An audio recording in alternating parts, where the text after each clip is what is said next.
안녕하세요. 예수님은 이렇게 말씀하십니다. 28번째 시간입니다. 이 코너를 통해서 예수님이 하신 말씀과 우리의 신앙이 얼마나 일치하는지 살펴보고 있는데요.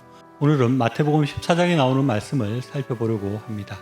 14장에는 예수님이 하신 말씀을 거의 찾아보기 어려울 정도로 예수님이 하신 말씀을 조금 기록하고 있습니다. 그러나 이 짧은 예수님의 말씀들 가운데서도 아주 중요한 교훈과 적용점들을 찾아볼 수 있다고 생각합니다. 14장에는 세례 요한이 헤롯에게 죽는 것과 오병이어의 기적, 그리고 예수님께서 무리를 걸으시는 것과 그리고 게네사렛에서 병자들을 고치시는 것을 기록하고 있습니다. 이제까지의 예수님 말씀을 잠깐 돌아보면 마태복음 5장에서 7장까지 나오는 산상수훈을 통해서 하나님 나라 백성들이 어떻게 살아야 되는지에 관해서 말씀해 주시고, 그 이후에 8장부터 9장까지는 병자를 고치시면서 이웃을 사랑하고 섬기는 그리스도인의 모범을 보여주셨습니다. 그리고 10장에서부터 13장까지 예수님은 제자들을 세우시고 그들에게 예수님이 하신 일들을 맡기시고 또 결실을 맺는 사람이 되어야 된다는 것을 말씀하셨습니다. 이제 14장에 와서 예수님은 하나님의 말씀을 실천하고 그 결실을 맺기 위해서 나아가는 사람들에게 예수님께서 그들을 혼자 두시지 않으시고 도우시고 지원하신다 하는 말씀을 하고 계십니다. 14장에는 예수님이 하신 말씀은 아주 짧게 나오지만 우리가 아주 잘 알고 익숙한 예수님의 행적들이 나옵니다. 그것은 물고기 2마리와 떡 5개로 5,000명을 먹이신 오병이어의 기적과 무리를 걸어가시는 예수님의 기적이 나옵니다. 그리고 두 기사 사이에 예수님께서 하신 말씀이 기록되어져 있습니다. 그 사건들을 살펴보고 그 중에 하신 예수님의 말씀을 생각해 보고자 합니다. 먼저 오병이어 기적입니다. 예수님께서 빈들로 나가셨는데 많은 무리들이 예수님을 따라왔습니다. 예수님께서 그곳에서 병자를 고쳐주셨는데 시간이 지나 날이 거의 저물고 먹을 때가 되었습니다. 그때 제자들은 사람들을 마을에 보내어서 먹을 것을 사 먹게 하자는 그런 말을 하게 됩니다. 그때 예수님께서 갈 것 없다, 너희가 먹을 것을 주라 라고 말씀하십니다. 그때 제자들이 물고기 2마리와 떡 5개밖에 없다고 하니까 예수님께서 그것을 내게 가져오라 라고 말씀하시고 축사하시고 나누어 줬더니 여자들과 아이들을 빼고 5,000명이 먹고 남았다는 것입니다. 여자들과 아이들을 포함하면 한 2만 명쯤 된다고 할 수 있습니다. 예수님께서는 물고기 2마리와 떡 5개로 2만 명을 먹이는 그런 기적을 나타내셨습니다. 이 오병이어의 기적에 대해서 여러 가지 교훈들을 말할 수 있지만 제가 중요하게 보는 것은 20절로 21절에 나오는 다 배불리 먹고 남은 조각을 12바구니에 차게 거두었으며 먹은 사람은 여자와 어린이 외에 5,000명이나 되는지라 라고 하는 부분입니다. 저는 이 구절들에서 말하려고 하는 것이 예수님께서 사람들의 상식으로는 도저히 할 수 없는 일을 이루셨다 하는 것입니다. 예수님께서는 어떤 의미에서 아주 표신하게 이 기적들을 연출하신다고 볼 수 있습니다. 19절 말씀에서도 사람들을 앉게 하시고 예수님께서 물고기 2마리와 떡 5개를 들고 기도를 하십니다. 그리고 그것을 제자들에게 나눠서 무리에게 주시는 것입니다.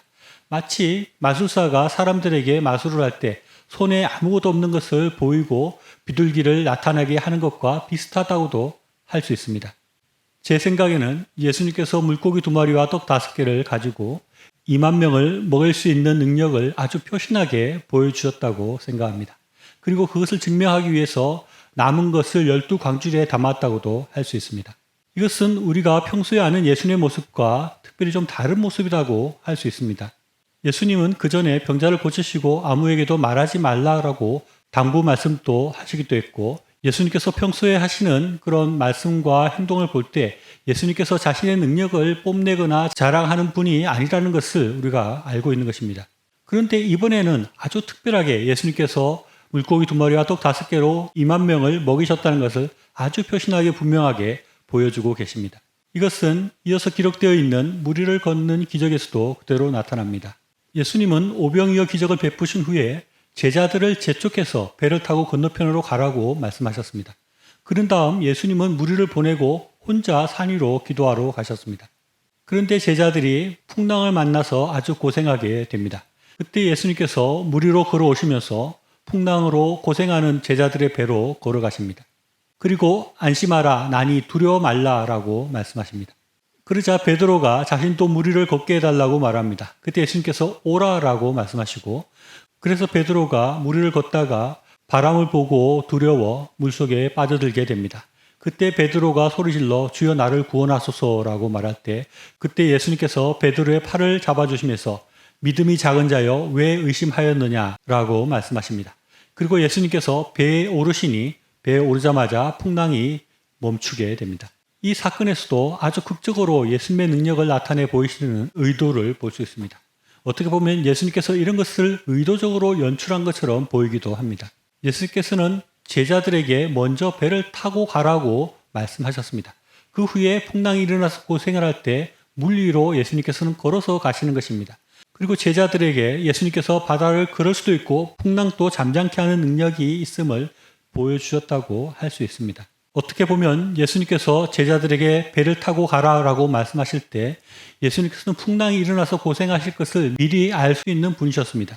그래서 배가 아니라 육지로 건너편으로 가라라고 말씀하실 수도 있었고 풍랑을 만나서 고생하고 있는 제자들을 산 위에서 기도하시면서 보시면서 그곳에서 풍랑을 잠잠케 하실 수도 있었을 것입니다. 그러나 예수님께서는 그렇게 하지 않으시고 굳이 마치 말씀사처럼 바다를 걸어오시고 배에 오르자마자 풍랑이 그치게 하는 그런 것들을 보여주시는 것입니다. 저는 예수님께서 제자들에게 나에게 이런 능력이 있다는 것을 보여주시려는 의도가 분명히 있었다고 생각합니다. 그것은 예수님의 능력을 자랑하는 목적이 아니라 제자들에게 너희가 따르는 나에게 이런 능력이 있다. 나는 바다를 걸을 수도 있고 물고기 2마리와 떡 5개로 2만 명을 먹일 수도 있다는 것을 제자들에게 분명히 말씀하고 싶으셨고 그것을 믿게 하려는 의도가 있었다 하는 것입니다. 예수님의 이런 의도는 14장 앞부분에 나오는 세례 요한의 죽음 사건과도 연결이 됩니다. 세례 요한은 당시의 권력자였던 분봉왕 헤롯의 죄를 지적하다가 옥에 갇히게 되고 결국 죽음에 이르게 됩니다. 세례 요한은 예수님의 길을 평탄케 하던 사람이었고 예수님과 함께 회개와 천국을 외치던 사람입니다. 그런 사람이 하나님의 일을 하다가 죽게 되었습니다. 성경에 기록되어 있지는 않지만 그런 소식을 들은 예수님을 따르던 사람들과 제자들은 위축될 수밖에 없었을 것입니다. 그때 예수님께서는 오병이어의 기적을 보여주시고 무리를 걸으시면서 두려워하지 말라. 내가 너희와 함께한다. 나는 물고기 2마리와 떡 5개로 2만 명을 먹일 수 있고 나는 바다 위를 걸을 수 있고 나는 풍랑을 잠잠케 할 수 있다. 내가 너희와 함께하니 너희는 두려워하지 말고 하나님의 일을 하고 제자로 살아가기를 주저하지 말라고 주님께서는 이 사건들을 통해서 말씀하고 계시는 것입니다. 우리가 하나님의 일을 하고 예수님의 말씀을 들고 세상에 나가서 사역하려고 할 때 여러 가지 어렵고 힘든 일들이 있고 때로는 위험한 일들이 우리를 위협할 수 있습니다. 그러나 우리는 혼자가 아닙니다. 우리의 배에는 예수님께서 함께 계시고 예수님께서 함께 하시는 한 우리는 안전할 수 있고 능력의 주님이 모든 풍랑과 어려움을 해결해 주신다는 것을 주님께서는 말씀하고 계시는 것입니다. 저는 오병이어의 기적을 볼 때 예수님께서 특별히 먹는 것으로 기적을 보여주셨다는 것에 대해서 주목하게 됩니다. 우리가 하나님의 사람으로 살려고 할 때 또 우리의 소명을 따라서 살려고 할 때 가장 먼저 부딪히고 걱정되는 문제가 먹고 사는 문제라고 할 수 있습니다. 그래서 예수님께서 이런 기적을 보여주셨다고 생각합니다. 예수님께서는 오병이어의 기적을 보여주심으로 먹는 것을 걱정하지 마라. 나는 물고기 2마리와 떡 5개로 2만 명을 먹일 수 있다. 내가 함께하니 너희는 걱정하지 말라고 우리에게 말씀하시는 것입니다. 우리는 일반적인 산수를 할 수 있어야 됩니다. 또 일반적인 과학과 사회 원리를 이해하고 있어야 됩니다. 그래서 물고기 2마리와 떡 5개로는 5천 명을 먹일 수 없다는 것을 분명히 알아야 합니다. 그러나 그와 함께 주님께서 함께 하시면 5천 명이 아니라 2만 명도 먹일 수 있다는 것도 우리가 분명히 알고 분명히 인식해야 하겠습니다. 일반 사람들과 같이 하나님의 사람으로 예수님의 제자로 살아가는 사람들에게 어려움이 찾아오고 먹고 사는 문제에 부딪히기도 합니다. 그러나 우리는 믿지 않는 사람들과 달리 우리의 배에는 예수님께서 함께 계시고 오병이어의 기적을 베푸시는 주님께서 우리의 삶 가운데 늘 함께 하시고 도우시고 우리를 지키시고 인도하신다는 것을 우리가 분명히 알고 기억해야 하겠습니다. 눈앞에 보이는 세상의 풍랑과 어려운 일들에 대한 두려움으로 하나님의 일과 소명을 위해서 나아가지 못하고 있는 사람들에게 예수님께서는 이렇게 말씀하십니다. 믿음이 작은 자여 왜 의심하느냐? 안심하라. 내가 함께하니 두려워하지 말라. 시청해 주셔서 감사합니다.